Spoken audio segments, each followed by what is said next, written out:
Good morning again.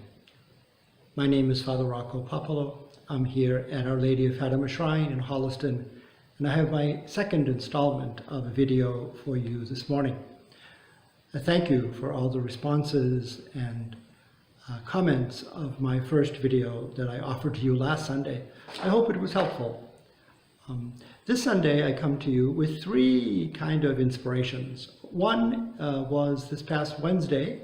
We celebrated the feast of the Incarnation, when the angel Gabriel came and visited Mary and told her she would be the mother of God.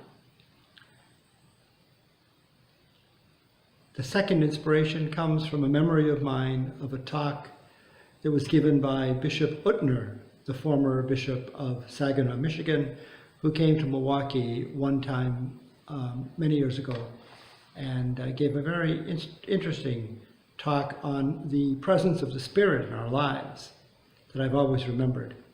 And the third is what we heard this morning in the readings, particularly the first and second, where Ezekiel speaks to a people who have been broken, who have been enslaved, and speaks of the Spirit really bringing them home, being with them no matter what. And Paul's letter to the Romans, talking about living in the Spirit, not living in death. What great hope, because we have the Spirit. So that made me think, the Spirit can surprise us. The Spirit certainly surprised Mary on that day when the angel Gabriel came. Who would have thought, of all people, Mary of Nazareth? Nazareth would have been chosen to be the mother of the Messiah.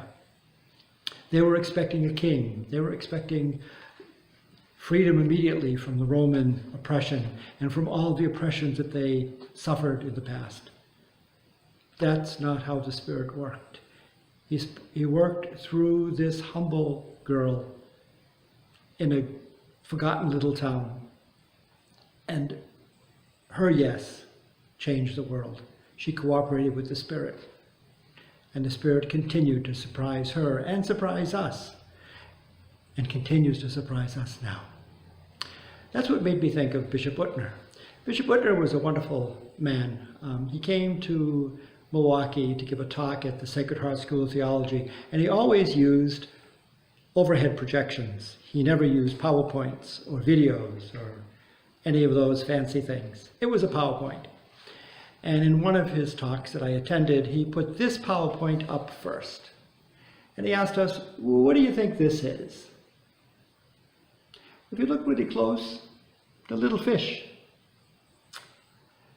I don't think it's historically accurate, but he said for every fish, it represents 2,000 years of human experience. So from the beginning of time, all the way down the ages, we have these fish, and here is us, the 2,000 years of the Christian experience. And his comment, tongue-in-cheek, was, don't ever tell me that we've always done it this way. The Spirit has been active from the very beginning, according to what we read in Genesis, up until now. Maybe not what we expected. Making good out of chaos. But that's what he did in Genesis. And the story of the Israelites that we follow shows us how operative the Spirit is. In our own experience as Christians, we know and see the surprising things that the Spirit does. I think in our time, what is the next page going to look like? Because everything that we are familiar with, whether it's Sunday Mass, processions, Easter celebrations, they may not be the way we used to have them last year. It may be something entirely new.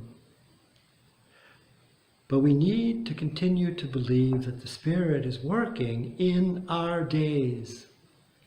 Who would have thought that the whole world would come to a standstill and we would be in our homes? But that's what's happening, day by day. And I know when I walk out at the shrine and I meet some people 6 feet apart, they'll tell me, it's always nice to come here, the air is so fresh. And I say, well, it's getting fresher because we're not moving. They tell me there's sunlight in Beijing. That very polluted city can now see the sun. The earth is healing itself. The Spirit is moving. I suggest we take the time we have now to reread Pope Francis's Laudate Si and make this our Easter moment of renewal, of recognizing a new way that the Spirit is moving us to be better creatures with one another and with our earth.